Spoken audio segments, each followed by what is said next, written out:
What's good, everybody? It's your boy Josh Showtime. This is Showtime Fight Forum, where we talk all things fights. And today I have my first interview of an actual fighter. Normally, it's just me chopping it up. But we have BKFC contender, my brother from another mother, former teammate, also PG County representative, and CAPRIO. What's good with you, brother? What's up? Oh, I'm your first fighter. You say what? I'm your first fighter? Yes, sir. Hey, look, okay, we got the first of many for you. Okay, my man. first of many, and I appreciate that. But we got to start it off with a bang with my boy, man, who just came off a fire TKO victory. And first things first, you're 2-1, all right, at BKFC. All right, they have you ranked number 4 right now. All right, I know you, so for the people who don't necessarily know you, my guys competed in pretty much all the combats that you could think of. It's been Muay Thai. You went to Thailand to compete. You've done jiu-jitsu tournaments. You've done boxing, actual pro boxing. I know you've done MMA, and obviously you was a collegiate wrestler. So you have all this background. So I always have to ask anybody who I know does BKFC, which is, why that? It was just, we're going back to, that's the opportunity that, presented myself. It was the biggest platform. It was, it's essentially like the UFC of bare knuckle. It's not there yet, but kind of is, you know what I'm saying? So I think got a lot of fighters. It feels like I'm really, doing it. And it's providing me with that lifestyle opportunity too, so I'm able to just live that life now. Not just along with my coaching too, but so with me bringing that up and saying why that is just the fact that, like I said before, you've been professional in all these other assets. So you would think that a person as skilled as you that can wrestle, that does jiu-jitsu, that also has a stand-up game would thrive more so in MMA. So it just always had me thinking, because you haven't fought in MMA in how long? Been 5+ years? It's been a little bit. So what made BKFC be the avenue, or the one that you actually got the opportunity? Is it because it's up and coming and you know that it's making a name for itself? Because we know there's a lot of former UFC fighters that have now joined the BKFC, and one that's obviously a champion in your weight division right now, who also was a UFC champ as well. At the end of the day, it's a business. The fight game is a business first. As much as I do like the warrior part, does feel cool. Sounds cool. Sounds badass, right? Bare knuckle, is what it is. And I do like that aspect, going back to the true martial arts aspect and the warriors and how they used to fight bare knuckle. That's how it started. So I do like that aspect. But at the end of the day, it's a business first. It's the biggest platform for me. It's the biggest exposure. They make you look cool, right? You feel like a celebrity. Some people kind of treat you and think you're a celebrity, or So like I said, it's a business first. So you got to do that. Like I said, in the fights, you only get so many fights in the game. So it's kind of like you could do these little local shows, and one MMA don't pay shit. You know what I'm saying? Even, there's some big promotions, that had to offer me some fights, and it was like $650 to show, $650 to win. I'm like, I'm not fighting for that, Not at all. Can't do that. These are big top promotions too. And I'm just like, MMA don't pay nothing. I never really felt like I was a boxer. I'm starting to get a lot more comfortable. Okay, I do got the hands, so maybe boxing later on down. But it's not like there's a couple promotions, but it's all over the place. You know what I'm saying? And unless you're a straight up killer that's got a huge amateur record, you're not going to sign with those top promotions. So you tell me, since you've done pro boxing and you also have done bare knuckle, what is the differences between that, or if there is any difference between the actual professional boxing to the bare knuckles, outside the fact, of course, you just got these and then you got the padded gloves. Yeah, like I said, for me, it's the league. It's BKFC. You know what I'm saying? It's the biggest league in bare knuckle. Whereas like boxing, you know what I'm saying? You got a few top organizations, kind of, you know what I'm saying? Like Matchroom Boxing with the Zone, Top Rank, PBC, but then like a lot of them, are failing too, going, that game's changing too. But to sign with them, good luck signing with them, Yeah. But BKFC was there for me, so it's kind of like a big league. Like I said, MMA, like I said, if you can make it to a good organization that's going to pay you well. They're not getting paid that much. But yeah, that's what I'm saying. There's still, everyone's like, oh, UFC this. I mean, still, their minimum, $10,000 a fight is better than Even most of these boxers, everyone's like, "Oh, boxing gets paid." Yeah, the top few are getting paid great for sure, but that's the No, that's top fact. 1%. That's fact. But So now, talking about your last fight, great showing. You had opponent pull out. Luckily for you, because I already know how it is. You know, when you're up and coming, you need as many fights as you can. Not just obviously for notoriety, but you gotta get paid. You ain't fighting, you're not getting paid. I know you have a daughter, and you know you want to be able to support yourself and her. So I know one, you're super happy that you was even able to find a fight, but you gotta tell me how tough it is to be able to switch up and having to fight somebody who you weren't prepared for, didn't really know too much, and still put on a phenomenal performance. So, love to hear about one. What would you like when your opponent dropped out, and how happy you were when you found another opponent? when he dropped out, at first I was bummed, but I also took it on myself. Like I said, everything. Why I do this game too is it's a spiritual game. God's always talking to me, and there were certain things that I shouldn't have did at the time. And like I said, immediately, if you want to call it karma, whatever, you reap what you sow. There's consequences, and God, gave me consequences, and that's why the fighter pulled out of the fight. And, taught me some lessons. I was super bummed out. I got depressed. Um, the fight they told me was canceled, but then I got myself back in shape, and I started. I went back um, that Wednesday, like it was day one of a new fight camp. So man, I did a long run in the morning. I did 20 rounds on the bag. I'm taking my shirt off because it was sweaty getting to change it so I can go lift weights, and I was about to crush the weights. Thankfully, I didn't hit the weights right before I did it. My manager called me, said, "Hey, you still want to fight?" I said, "Hell yeah, I need that money. Let's go." So dang, I didn't hit the weights. And then, first they told me it was this weight, then they told me it was that weight, and I was already eating a bunch to put on the weight. Then the weight dropped down a little bit, and whatever. It was cool. Like I said, I'm stay ready so you don't have to get ready is the biggest thing. Um, Of course, of course. And what would you say? Because you were coming from a loss, and obviously you wanted to get back on that win column. Tell me, like, what adjustments did you make, and what did you learn from your loss to be able to put on the performance that you did a week ago? mm, in some ways, I don't know. I feel like my performance was better, even though I lost my last fight. I feel like my performance was better. I think my last fight I had a much better opponent and a 12-time national champion. And when I went back, my game plan was to go in there and clinch him and not box him. But then when I go back and look in there, I feel like I was outboxing him. So if I knew that, then I would have changed the game plan up a little bit and fight different. I also think too the ring sizes were different. That was the standard BKFC 22-foot diameter ring. This one they didn't tell us, till right before it was a fucking 16-foot diameter ring, Oh, and that's much different than a square. If you think of if people are used to boxing, a 16-foot by 16-foot square ring, a circle is much smaller because you're cutting out all that corner space okay. from the ring. So it was tight in there. It was tight. You're either in his face or you take one step back and you were against the ropes. So that was super tight. One thing I did like about this fight is all my I was picking all my shots. I wasn't missing any shots for the most part. All my shots I was picking precise, good locations. Um, but I felt like my hands were down. Last fight my hands were up. This time my hands were down. And I don't know. I didn't like the way I felt after that first round. Like I felt awful. I don't know what it was. I knew I was in better shape than that, but so it wasn't the happiest win for sure. I don't feel too happy about the win, but I'm glad to be back in that win column for sure. But it just wasn't, a high victory. It wasn't that first win I got. I didn't have that same high. I felt awful, and as soon as I told him, raise my hand, get me out of the ring.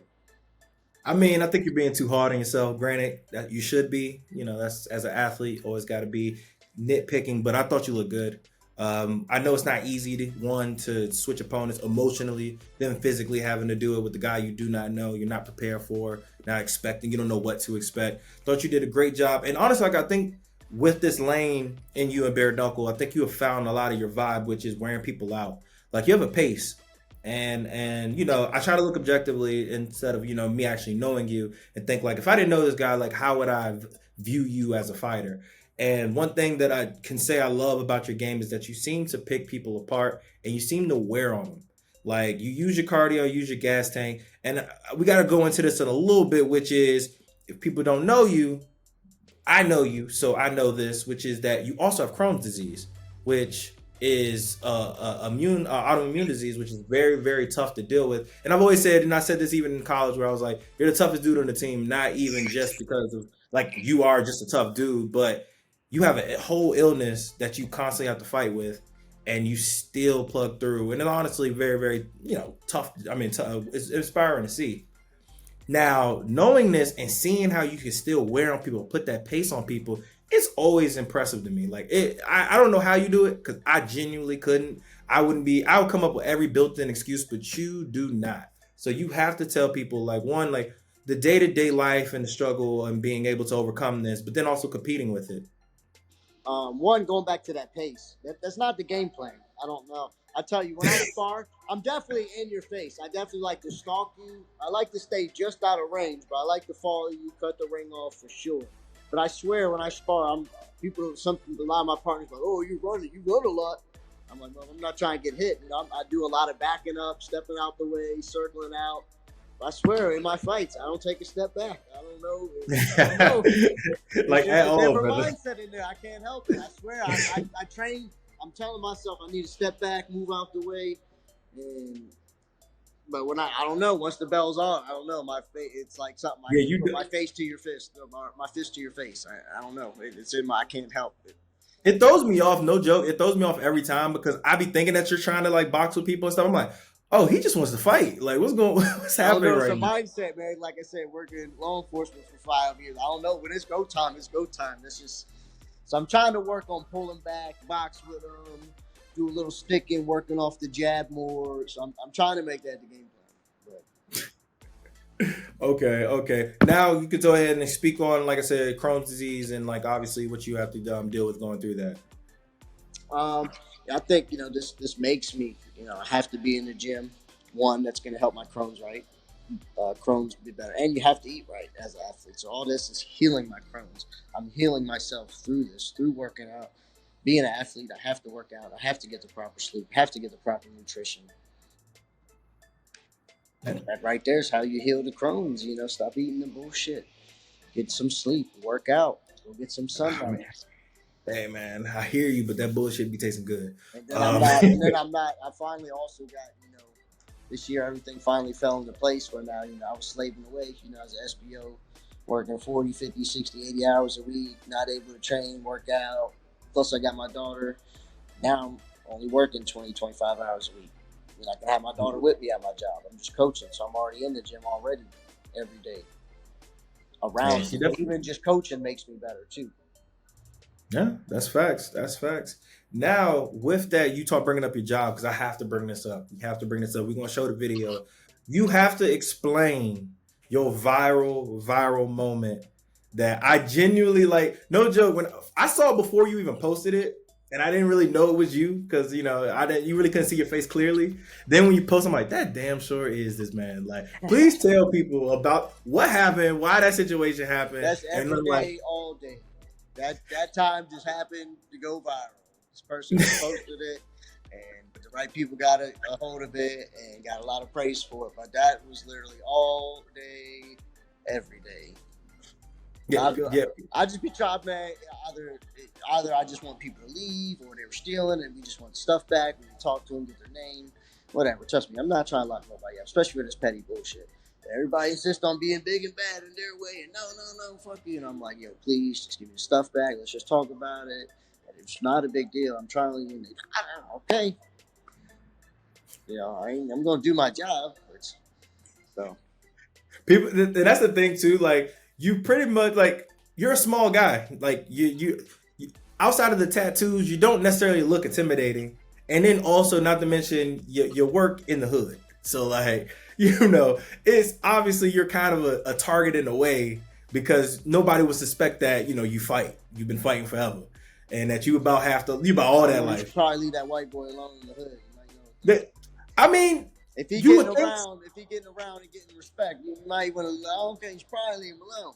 And most people learn. So a lot of people set their friends up. Like, oh, you think the white boy's sweet? Okay, go fight. They sit back and laugh. They sit there laughing, ha ha, laughing.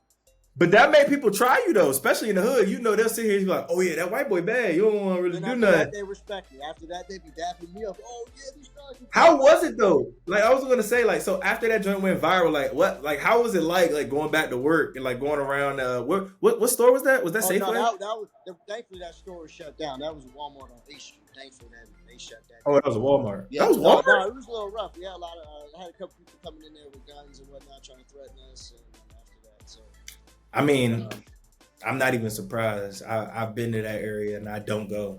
I think that one time we they went out did to a eat. lot for us though. There was a lot of people coming in. They used to come in and they used to, oh, you was the guy with the foot. I used to get that too. They used to come in for a month talking about that. Oh, we seen you, so I don't want to come. I don't feel That's nothing. So, but I cleaned that Walmart up. Me and my partner, who's he's a professional bodybuilder. I'm not going to drop his name. I don't know if he wants all that out there, but he's yeah. a professional bodybuilder in like one of the top 7. Held a record like in the top 7. But yeah, no, we cleaned up in that Walmart. We for the first month we came in there, we was tossing people out. Every minute we was grabbing them, chucking them out. That's hilarious. And we And cleaned it I'm up. not too. Walmart owes me a lot of money.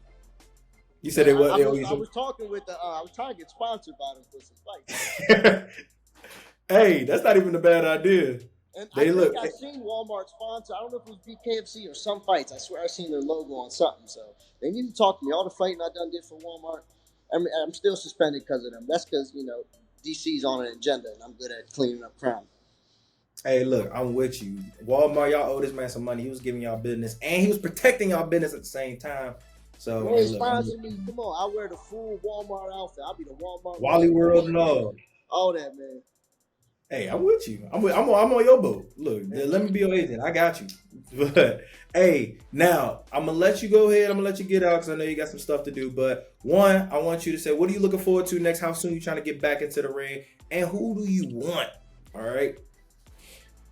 Right now, like I said, I'm on God's time, God's plan. I want to work. I want to take some time, get in the gym, get better. So yeah, I do kind of want to get back in there too. But like I said, I want the right fight right now.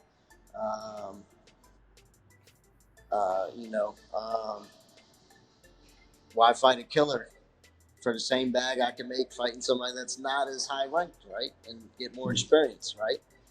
Yeah. Versus fighting Nick. And then also I want to take the time, get better. I know I got a lot to work on, but I'm great right now. I got so much good potential, so I want to stay just working, grinding, getting better. I did hear that they're probably going to be in DC in August. BKFC should be in DC in August, inside actual DC, not the suburbs, not Maryland. Not Manassas. They're gonna be at the Anthem. So hopefully it's not another little prospect card, but if it is, whatever. We're definitely looking to get on that for sure. I'm sure they're going to call my phone in the meantime with another fight that I probably won't turn down because I don't turn down fights. So. Oh, absolutely. Okay. Yeah. Hey, look, that's cool. Hey, look, this in DC. I'm definitely gonna make it out there. Well, never mind. I got some business in August that I'm unfortunately probably gonna be stuck here. That's what I'm saying. I'm not rushing to get back in there, but I won't mind another little free vacation, flying out somewhere, making another quick check, putting back in the bank. So. The right opportunity, right opponent, right bag, sure, I'll fly back out there. Same thing. I just know if they're coming back local in DC, it's like I don't want to risk injury in this. When I know they're going to have another local one, I could definitely have a great crowd at. So that's the only reason I'm not rushing to get back in there because I heard they're coming to DC. And like I said, I don't want to necessarily take one too close to it, then get injured and not be able to fight in that one or, suspended with the athletic commission. So I just waiting on God's time. Whatever comes my way, I know I'm on God's time. So I hear that. And also, as always, man, I love to hear you. We went to a Christian school, so we know we both men of faith. So it's always great to hear, you say that publicly on the mic and all that good stuff. I'm always rocking with you. And, obviously, if you need anything, call me, brother. So appreciate you for getting on. You definitely just will not be the last time. Whenever you get another fight book, we definitely have you on again. And, anytime you want to come on, just let me know. Anything else you want to tell people, your social medias or anything else before we get off? You can look me up, CARY CAPRIO, Cap vs. the World. Appreciate everyone. Hope y'all have a blessed one. As always, man. And as always, guys, follow me on social media, Papa Showtime, Josh Showtime, whichever one you find me at. And as always, man, make sure y'all stay blessed.